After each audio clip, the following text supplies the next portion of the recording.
Hi, welcome to Sunday Vibes. My name is Intan Maizura and I am the editor of Sunday Vibes.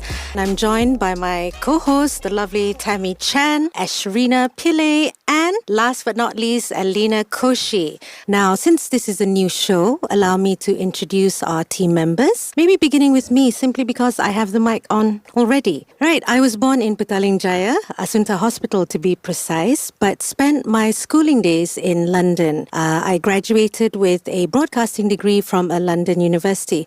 My passions are pretty simple: great food, or rather great cakes, great coffee, Tottenham Hotspur Football Club, and travels, and not necessarily in that order. And I'm a Libran, in case anyone's interested. And as to why that is relevant, well, it's because I tend to reference the horoscopes in my conversations.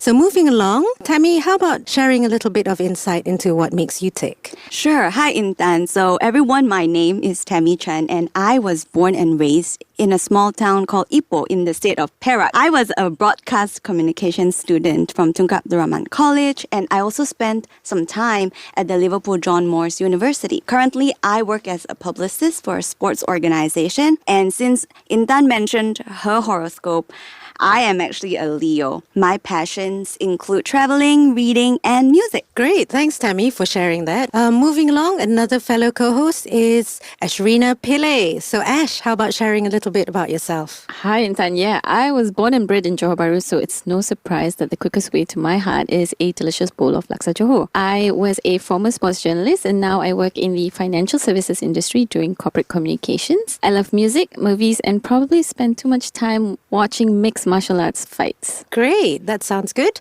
So last but not least, we have Elena, Koshy. So Elle, share a little bit about yourself. You know, you guys sound so interesting. And, I wish I could say that I was raised by cannibals in a far-off island. But, well, fortunately or unfortunately, I'm born in KL, raised in Klang, love Bak Kut Teh. Shout out to all the Bak Kut Teh stall owners over there. Well, I graduated with a MBA, have a very strange career path from banking to communications to an NGO, and then finally, launching on to my dream of writing for NST. And now I'm just happy doing that. My passions are painting, reading, and generally being a beached whale. On my bed, that is. I'm a Sagittarian, in case anybody is interested in that. That's about it for me. Thank you. So our topic today, in conjunction with Teachers' Day, which falls on May 16th, and incidentally October 5th around the world. Yep, you've got it. It's teachers. So for any one of us to be able to talk about teachers, we're going to have to go down memory lane, I think, Yes, we do. And recall our school days, because it's been quite a while, right, since any one of us have been down that route. Thanks for telling us we're old. It has been quite some time. I have to really dig deep into my memory bank. So are we gonna have a problem trying to recall our school days, guys? I mean, surely we must have wonderful memories, right? Not exactly, but I think we're gonna have trouble with maybe specific dates or Maybe specific dates. stuff. Yeah, but definitely the memories are still there. Okay, at least can you guys recall whether you had awful or awesome teachers? Any teachers that sort of come to mind, that you cannot forget for various reasons? I think I had a combination of both awful and awesome. Okay, maybe let's start with the first one. Oh, where do I start? Geography. Man, I hate the subject till today, Was that because of the teacher or the subject itself? Well, I think it was both. I don't know about you guys, but geography to me was dry, man. Yeah. Learning about the type of land and, the countries. And, my general knowledge sucks. I think it was made worse because of the teacher, because you already have a dislike of the subject. But when a teacher kind of flings a geography book at your head, then I think it kind of makes it worse. Yeah, that's right. Brings more terrible memories. That's right. So do you have any of those, Tammy? Did anybody fling books? My dad flung my book back. due to terrible handwriting. Technically, he was your teacher too. Your Yeah. first teacher, right? He was, yeah. He taught us when we were younger. Yeah, but he is actually a very good teacher. I can tell you that. My mom actually taught Mandarin classes, and if she hears this, I'm sorry. She apparently is a terrible teacher. That's why she actually taught my dad Mandarin, and my dad still is not really good at Mandarin. So my bad memories with a lecturer actually when I was in Liverpool. Yeah, I mean I forgot about it, and because you talked about awful experiences, I think I had this lecturer whom I'm not really a fan of. He needs people to like kind of butter him for him to give you good grades. Like you have to really compliment him. Make him feel like he's the reason why you do well. So Was he good looking? No. Oh, wow. That's hard then. Okay, that's tough. Yeah. So when I went there, it was kind of difficult because I nearly failed the first subject in Liverpool. Can you imagine the pressure? So all of us were just really stressed out. But it was the first tough experience in my life facing failure. So I went like, okay, I'm not going to depend on him. I'm just going to do well in my other subjects. If other lecturers give me good marks, technically he cannot score me low because otherwise people will question. But yeah, it was all in the past. It's okay. That was just one terrible experience I had with a lecturer, I think. Primary school, I loved my teachers. I did, because I was thinking about it while you guys were talking, and I was like, I actually had good memories, especially my English teachers. English was a subject that I really liked. So having those teachers actually some of them were really tough. So there's one teacher, I remember I spelled this word wrong and I can't remember for the life of me the word, right? But so what she did was, I think maybe she's had enough with my wrong spelling of this word. She basically called me out and said, go to the front of the class at the blackboard and spell this word. So I spelled it. Of course, it was wrong. And then she's like, nope, wrong. Spell it again. And so I had to spell it again. And honestly, I'm like now, sweating buckets because I'm getting it wrong. And I think now I'm thinking maybe it must be like receive or something. So I get the I and the E kind of mistaken. Right. I think it was received. I'm not sure. But so I had to spell it again and I spell it again and it was just bad because I kept getting it wrong. And I was like, somebody help me, So the front row of the class was like, this is what you do. And she's like, quiet. If not, all of you are going to get it as well. She's like, spell it again. And I had to spell it. So I think I did maybe about 6 or 7 tries. And honestly, it felt like an hour standing up there, right? And writing and then turning back and looking at her. And then she's like, no. Just with that. She was really serious. But thinking about it, right? I would thank her because I like this tough love actually. So I'm a bit of maybe a sadist in that sense.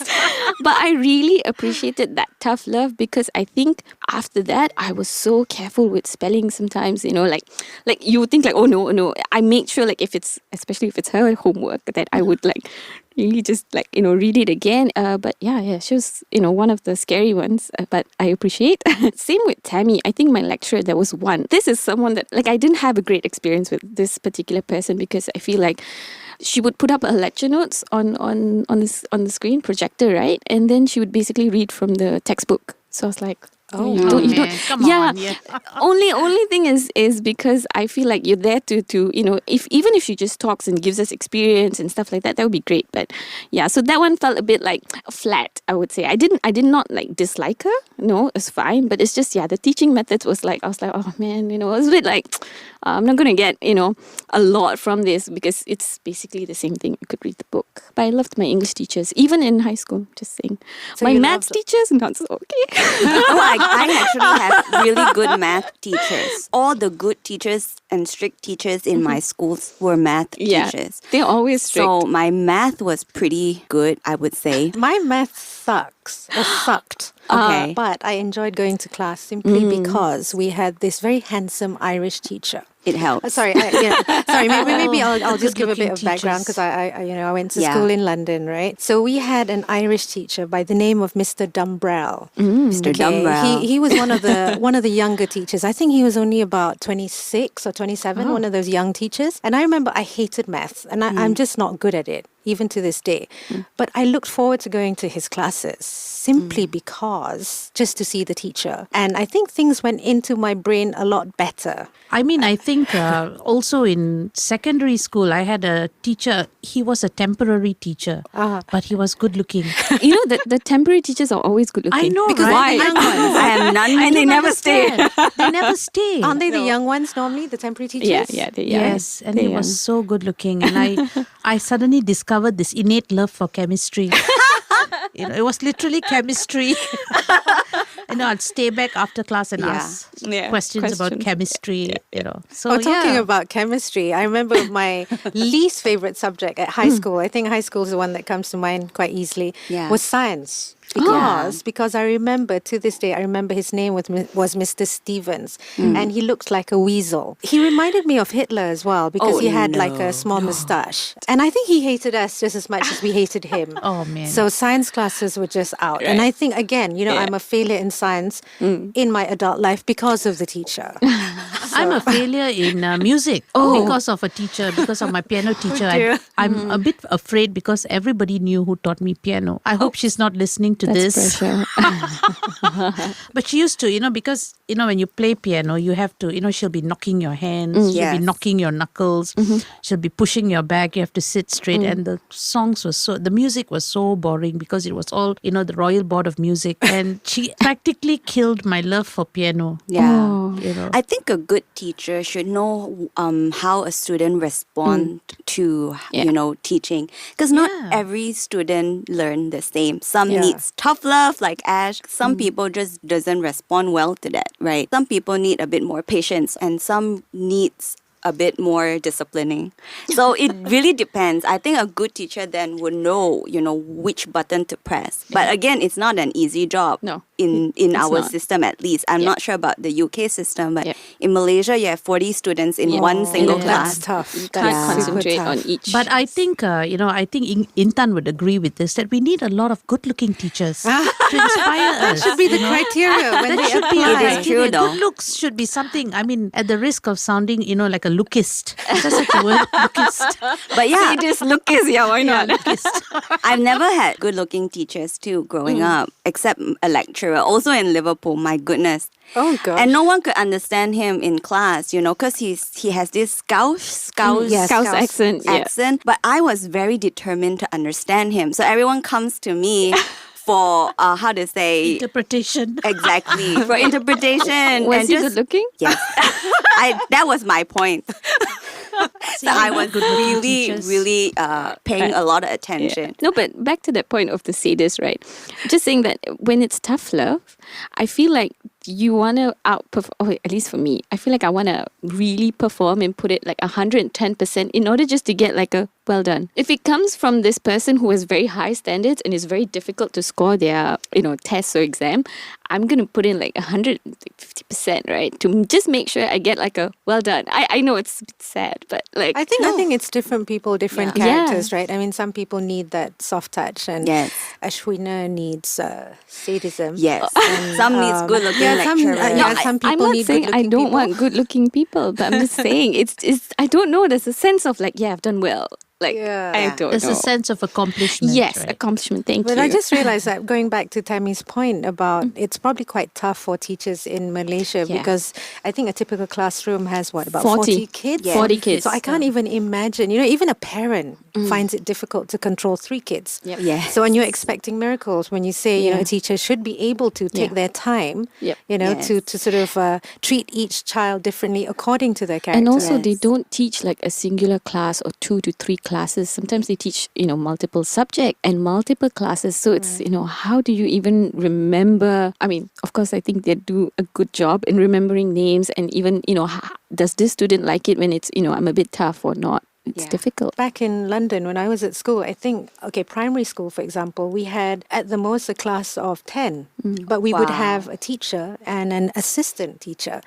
So every kid, it's probably a teacher to 3 kids or 4 kids. Right. And So the assistant would be then in the class? in the class, standing at the back, just watching to see whether the teacher needed any help. And then even in high school, I remember at the most, I can recall a class of maybe 20, and they would be the main teacher at the front, an assistant teacher at the back. So whenever anybody needed any help, they would be on hand. So I think that's why I enjoyed school and I did pretty well. I remember once one of my teachers said, every single teacher starts their career with a passion to educate and change lives. But as the years go by, their fire is just, destroyed by all these students' attitude, parents. Yes, definitely. Yeah, so my brother is a lecturer. Even he has his, difficulties and challenges. He seldom complains, but sometimes when I overheard his conversation with students, I can understand why a teacher can be very discouraged. Yeah, these days as well, if you notice, back in our days, oh gosh, at the expense of sounding really old, or even back in my parents' day, a teacher could wrap your knuckle. Yes. And a parent would not be able to sue you. No. Right? Yes, and fling a book at your head. Yeah, or maybe a cane. But I didn't get the cane or anything. I probably got a rap on the knuckle. But these days I hear that the moment a teacher raises their voice or maybe reprimands a student, there's a chance that a parent could be, charging in and possibly suing the teacher. So the teacher's at the mercy of parents. The students. Yeah. Right? But also, I think if it was back then, if just say I would have gotten, a rap on the knuckle, right? My parents would be like, "What did you do?" Correct. Exactly. So it's a very different approach. Correct, like having a book flung at your head. Yep. I mean, even if I went back and told my mum that, I will get another book flung at my head. Exactly. It's like, why didn't you study? What did you do what wrong? Did you Yeah, do? correct. But I think these days, children are coddled by their parents. Oh, yes. And they expect the teacher to work miracles Yes. with the students, Agree. And they don't understand that the teacher has to juggle not just different levels of abilities, different abilities, but also the paperwork, the bureaucracy, and things like that weighs heavily on them. And, they always say, oh, it's easy to be a teacher. You get this many days off because of school holidays. But, No, they are working throughout, because I've had friends who are teachers. Yes. And it's amazing to see their workload. I have a friend who's teacher. And to expect them to give 100% every time they walk into class, and Even during COVID, Correct. they still had so much of challenges. Yeah, my brother also told me the paperwork is crazy.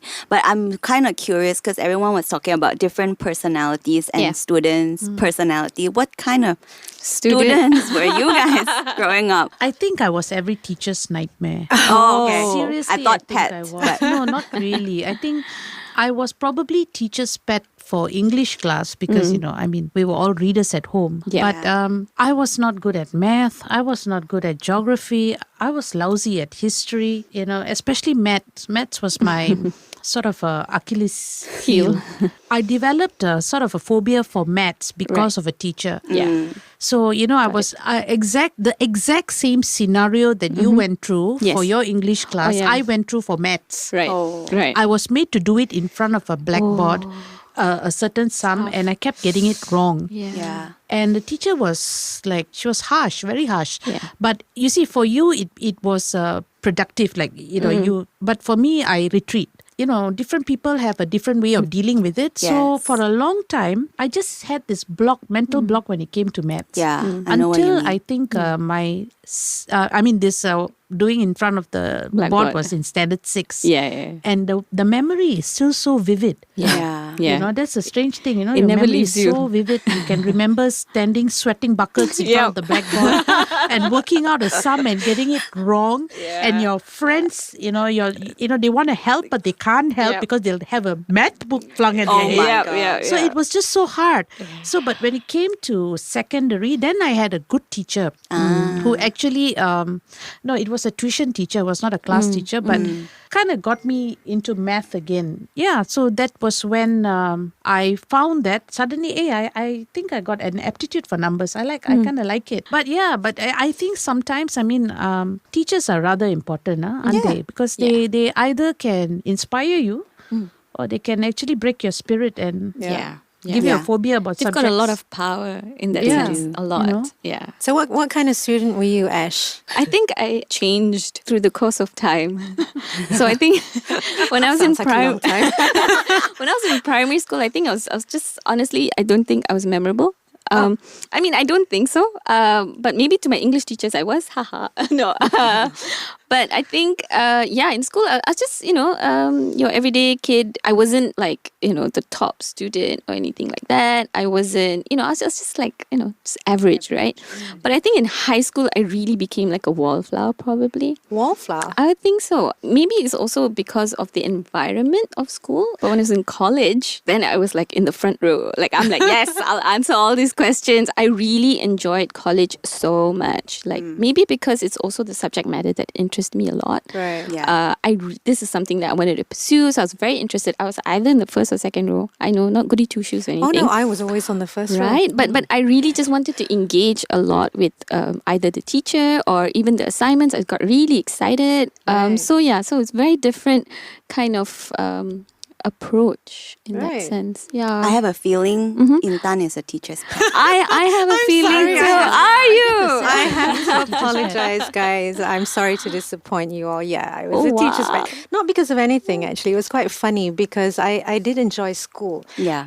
Whenever you are a teacher's pet or deemed a teacher's pet, you would obviously be the target of abuse by fellow students who Yes. can't stand it. But funnily enough, because I was both an academic and I was also a jock. So I was very good at Interesting. sports and I was also very good at my subjects. So I was a straight A student, but I also excelled in sports. So the All-rounder. jocks, the jocks Wow. couldn't hate me. Yeah. The academics couldn't hate me because I was in both camps. Wait, So what about the other ones? ideal, With, the in-betweens? ones, the in between. The dun line line. Yeah, is it? dun line line. Dun line line. Like me, the wallflowers. What do we do? I think they were probably quite intimidated. But the thing is, I was never bullied because the thing is, whenever you are an academic, Yes. chances are you'd be bullied by the so-called jocks, the hard girls. Yeah. They were the black girls back in school. But I was always protected because I was their goal shooter, Yes. Right. so to speak. Oh, Right? you played netball? Yes, Yeah, I played she did. netball, I played Good. football, I played everything. That was Wow. a dream. Yeah. Oh, remember? yes, that's what. So the thing is, so I had, full immunity for being in both camps, right? But yeah, I was a teacher's pet. I loved my lessons. I was always in the front row. And I think I got upset whenever I didn't get to the front row.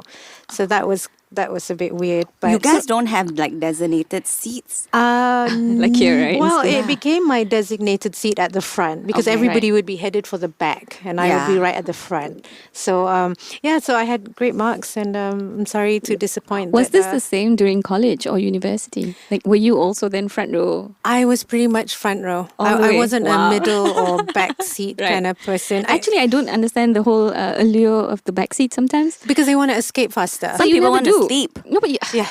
don't I have pay friends like that, amount so of I money know. to go to college Are and you a sleep, front right? row? I'm a middle row. Ah, I- interesting. I'm the student that is really happy that no one noticed. I am like the shy one. I've always been shy until after I come out to work. Then I become more sociable. Yeah. You ask any teacher, no one will know me. 100%, I can assure you. I will agree with that. Yeah. Same here. Yeah, and I have a friend who knows me in high school and primary school, I think. And then she met another friend of mine who works with me. And then they were confused because one person say I'm very talkative, one person say I'm very shy. So they are not sure if it's the same person that they're talking about.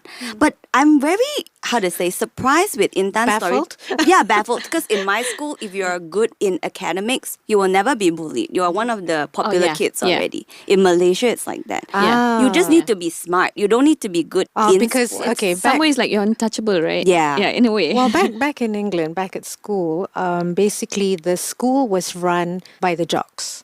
And the jocks comprised mostly the black girls, and you know how tough they can be. But yeah, on the subject of we've been spewing out stuff about awful teachers. What about the good ones? Can you recall? I would say primary school, my English teacher, I hope she remembers me, but so her name is Miss Amuda. I think we were standard 4 or 5. We had basically a Japanese school teachers who were making the trip over to our school and they were going to basically kind of maybe learn about our English program.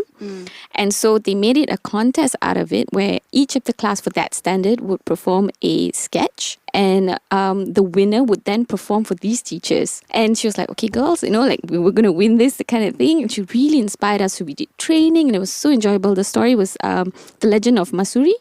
She kind of asked me to narrate the story. So I was the narrator and I enjoyed it so much. And we won and we got to perform for the Japanese school teachers, which is really good. And we really just received praise. And if you ask me, is teachers like her that actually kind of, look at you and say, hey, do you want this challenge? And actually give you the opportunity for you to then say, hey, I actually can do this. Because you wouldn't know if you didn't try. That's right. So for her, I really then would like to thank her for that. What about another one? You said another one. I have a few. Yeah. So in high school, so I have a BM teacher, Puan Balvinda. This was in. I have a lot now.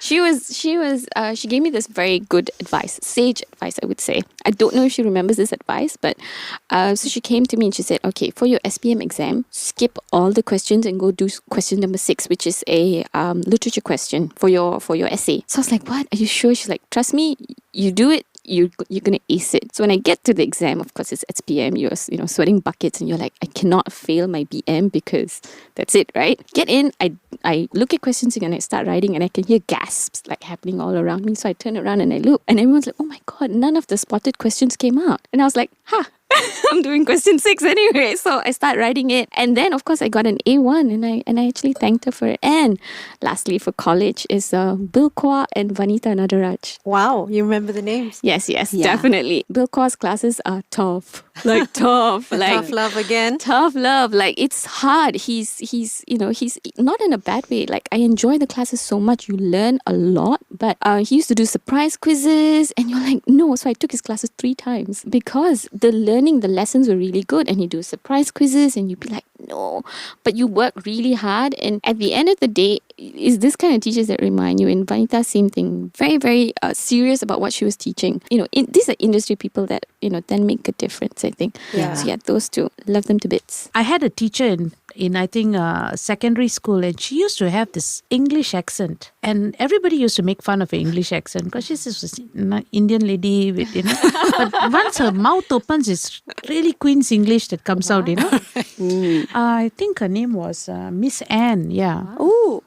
So I used to remember that, a lot of people couldn't handle her accent because, she's very prim and proper. She dots her I's and crosses the T's, very prim and proper. But she kind of made English very, very enjoyable. I mean, I think all my English teachers were extremely inspiring. I think for me to enjoy doing what I do today, it's probably because I had really good teachers. Yeah. And we went to NST. I remember when I was 12 years old, we had a trip to the NST plant where we are now, Jalan Rio. I remember that when we went there, because I think it was in English, because of my English teacher, so we actually went to NST.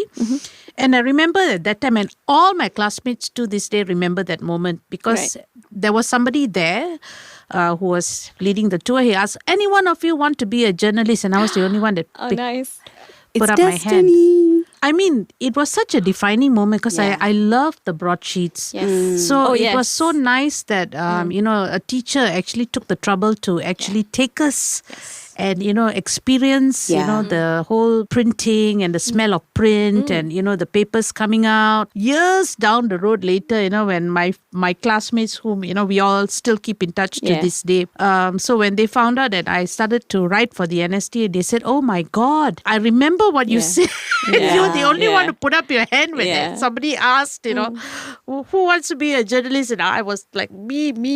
So I think teachers like that, they not only, they go beyond the classroom and they give us experiences, not just lessons, but experiences. And I think that was very defining for me. What about you, Tammy? Can you remember a teacher that sort of stands out, in particular? I also have quite a number, but mainly English teachers. Oh, So another one. Juan Rosita was the first English teacher I had. She is amazing. She's Indian, very outspoken, loud, and always making class really exciting for us, And she gives us all these quiet people opportunities, Yes, like yeah. what Ash mentioned. When I went to high school, it was Sheikh Azana. She was really young. So her classes are very different from normal teachers. So she would come in with song lyrics and ask us to, relate to the songs, things like that. One memorable moment is like she randomly called people's name, and I'm very shy. Usually no one called me. Suddenly she called my name. She asked, "What's your favorite flower?" She likes to do random stuff like that. I was like panicking. Yeah. I can't even answer. I was like, "I don't like flowers." Then she went like, Oh dear.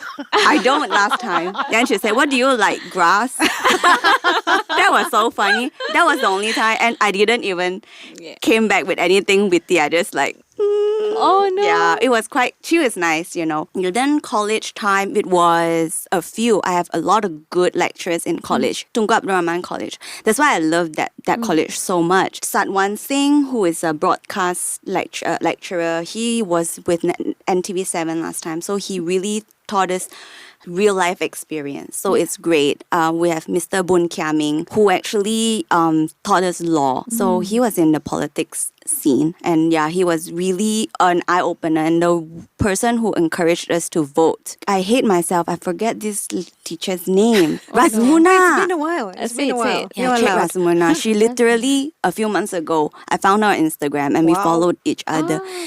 So her class is really special because she always come into class and she talks. And there's nothing to do with anything we're learning. She Right. just talks, and because she is so well traveled, she shared with us so many experiences, like her trips to Israel, because as a Malaysian you can't go Yeah. there, and she is actually a Muslim. Yeah. So for her to be able to go there is amazing. And I know some of my classmates are not a fan of her, but I loved her because I see the world through her stories. You feel inspired, don't you? Kind of inspired, but I think I learned more listening to her stories than reading about, media communications. Yeah. Yeah. Real life. Yeah. Yeah, that's the few teachers I want to shout out to. And if I miss out whoever, I'm so sorry. Everyone. Yeah. You're forgiven. But I do remember the person, or rather the teacher, that inspired my love for history. Okay. I unlike you guys, you're speaking about English teachers. Yes. My one throughout my high school has always been a history teacher. The first 3 years of my high school, I think Form 1, Form 2, Form 3, I had a teacher called Mr. Jeff Castro. And I can still see his face, in my mind. Yeah. But anyway, so it's been a while. And he was a big football fan. And so I found my kindred spirit in my history teacher. And the thing is, it was probably the football that led to the love for history, because he happened to be the history teacher. But he was the type of teacher that was very, very bubbly, very chatty, and he would jump up on the table to demonstrate the story. Oh, wow. Does he dress up? No, just He was as boring as they come. He had, the sort of plaid coat on, a nice shirt. But, and I think he had, what do you call those funny hairstyles back in those days? Mullet. Oh, there you go. He had a mullet. no. Oh, wow. Yes, he had a mullet. Was he good So- looking? He was. I think he okay. was. I think that helped. Maybe What the was mullet, good? kind Yeah, of. but I think it was more because on hindsight, when I think about it, it was the fact that he was so animated and he just made history come to life. I mean, Yeah. everybody says history is dead, Yeah. but he made history come to life. And The irony. yeah, the irony. But the fact that we both shared a love for football, and he used to give me football programs, match day programs. that's nice. Yeah, so every day on a Monday, history lesson was on a Monday. He'll be toting, the match day programs. He'd bring me the Wolves match day program because he was a Wolves fan, but he'd always have a Spurs one as well on him. So we bonded through that, and then I think because I liked him so much that his subject became something that that I was passionate about. Yeah. And throughout my high school years, subsequent teachers came, and it just so happened every history teacher was always a good-looking one. Very For interesting. 3 years, it was him, okay. and then I think from 4th, 5th, and 6th form, there was another teacher called Peter Bowen, who was 26, 27. Hello, Peter. Good looking. Young teacher from Manchester. Hello, Peter. He was a Mancunian who was also a United fan. And Obviously. again, we bonded through football. And I would always sit at the front of the class, and I loved history. And I think my love of, British history or English history, the kings and queens, I think all came from them. yeah. Teachers have a lot to do with, whether you love a subject or not. Yes, I agree. Very much so. But I think it's very important because if you think about it, teachers are like our second parents. Yes. You So spend a lot of hours with them. Yeah, correct. And they are the ones, our point person, the person that actually, aside from our parents, Yes. are the ones who are going to be instilling all those values, all those principles, and how, we develop. Sometimes if your parents are not the ones who inspire you, Correct. your teachers are the teachers, ones that teachers. show you the way, so to speak. Right. And So I think a little bit more respect, I think, should be Yes. given And I to think teachers. Parents too should oh, come on, let the teachers appreciate do their job. teachers, like, Yeah. And they should be compensated. I think, Oh, yeah. right now for the amount and the blood, sweat and Yeah. tears they put into the profession. I mean, literally blood sometimes when they throw a book at you. Yeah. But, feels like a rather thankless job. Oh, yes. Because like if you have a bad day and you yell at somebody and suddenly it comes to it blows up in your face because you had a bad day, because teachers are only human. Yes. Okay, and on that note, I think so the conclusion is that bigger props to our teachers, Yes. perhaps. Yes. Yeah, Bigger props. and Absolutely. greater Thank you. appreciation for all the hard work. I mean, it's a challenging profession for It sure, is. and often a thankless one. Yeah. Yeah. So, in conjunction with Teachers' Day, all we want to say is Happy Teachers Happy Day. Teachers' Day. Selamat Hari Thank Guru. you. Thank for you. everything.